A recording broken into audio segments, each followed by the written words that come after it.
Have you ever thrown some chicken on the grill and, to be honest, it didn't come out quite right? It didn't meet your expectations, let alone the expectations of your family and friends? I'm talking about soggy chicken.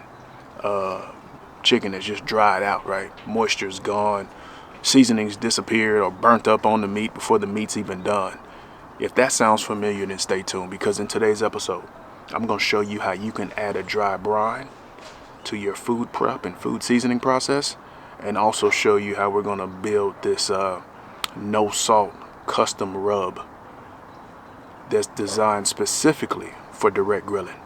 And I'm confident, man, if you put in work on your grill and you practice the principles we talked to you about today, you're going to be leveling up your grilling game. And guess what?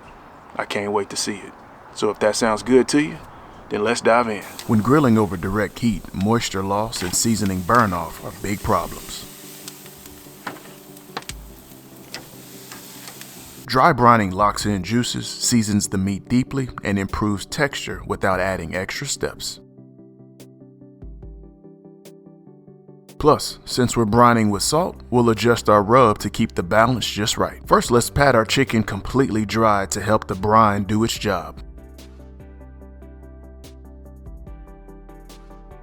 We're going to sprinkle about a half a tablespoon of kosher salt per leg quarter, making sure to coat both sides evenly.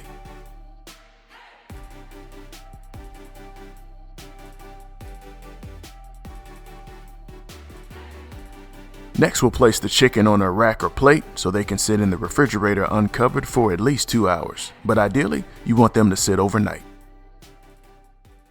Since we dry brined our chicken, we're removing salt from the rub to avoid over-seasoning. Now here's our custom seasoning blend we'll be using today. This blend contains 7 ingredients and is designed to work with direct heat. Smoked paprika holds up well over fire, cumin enhances smokiness, and celery seed balances the depths of flavors. We're not using sugar here because sugar burns fast over direct grilling. I like to name all my custom rubs, so I think we'll call this one our Bold Bird Rub. If you want the complete breakdown for this seasoning to include the ingredients, the measurements, and all the details, I'll leave a link in the description below for you to go check that out.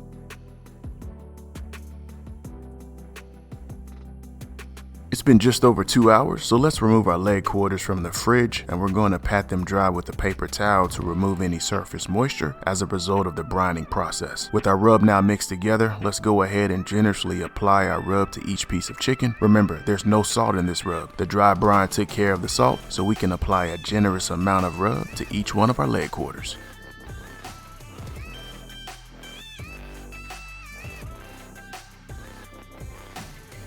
Seasoning is a critical component in grilling, especially when it comes to developing and deepening the flavor profile of your food. And this is just one example of how to use the right blend for the right cooking method. There are plenty of great store-bought seasoning blends on the market, but I love experimenting and creating my own custom rubs. If you want to take your grilling to the next level and craft your own unique flavors that suit your taste and specific style of grilling, grab my Ultimate Seasonings Guide, a detailed resource covering over 100 seasonings and herbs, including taste profiles, heat sensitivity, flavor descriptions, and pairing suggestions. Click the link below and start mastering flavors like a pro today.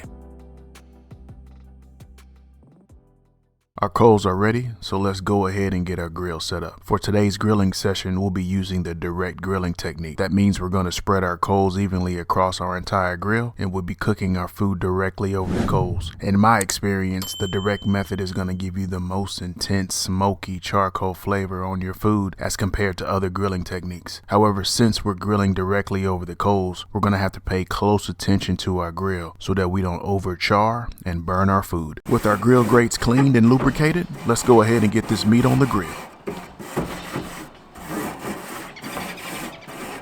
I like to go skin side down first when I'm direct grilling chicken leg quarters to lock in that sear and start adding to the flavor profile. Remember, this seasoning blend we're using is designed specifically for the high temperatures of direct grilling, and we don't run the risk of our seasonings burning or making our meat bitter.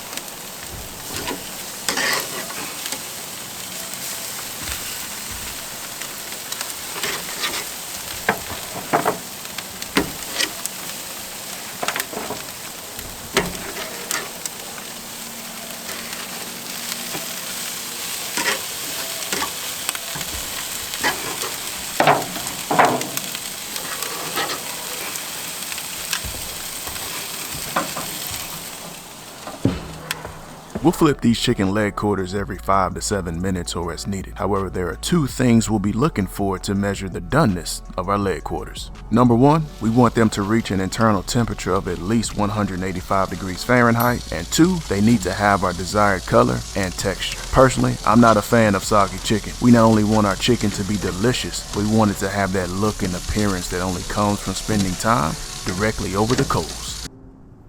Time is now 5:39. Let's get into it.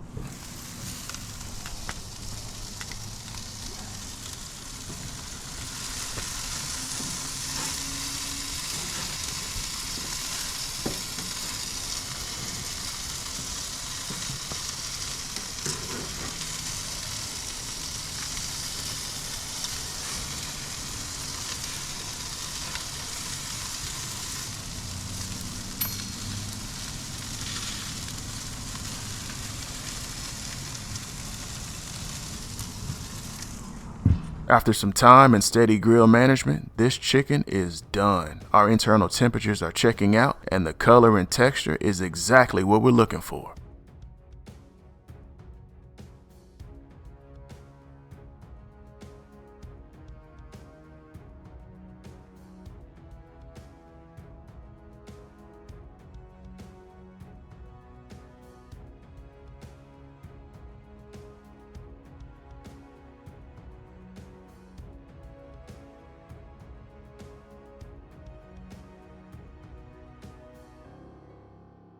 After letting our meat rest for about 5 to 10 minutes, it's time to dig in. I love the appearance. Perfect char, crispy skin, and the deep color from the seasoning. Man, and that rub, it stayed on beautifully without even burning.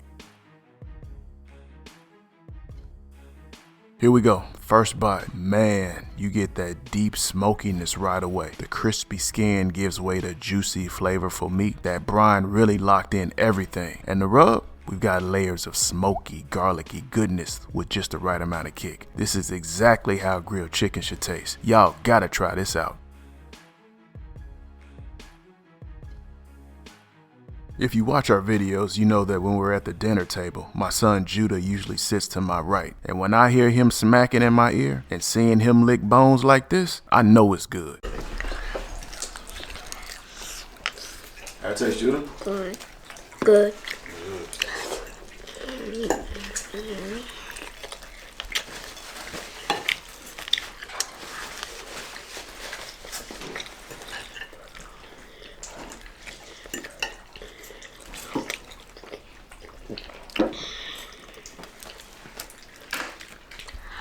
If this helped you out in any way, hit that like button and drop a comment letting me know your favorite seasonings. And if you really want to dial in your grilling flavors, be sure to check out the Ultimate Seasonings Guide in the description below. Before we wrap up, I want to take a moment to shout out our channel members, along with some of our viewers who have sent in pictures of their grilling success. Special thanks to our channel members. Your support keeps the channel going. Your contributions help improve content, test new recipes, and grow our grilling community. I truly appreciate each of you for being part of this journey. If you want to learn more about channel memberships, please see the link in the description below. We also want to shout out our subscribers who have sent us pictures of their grilling success. Check them out. Man, that's what I'm talking about right there. Putting in work on the grill and generating amazing results.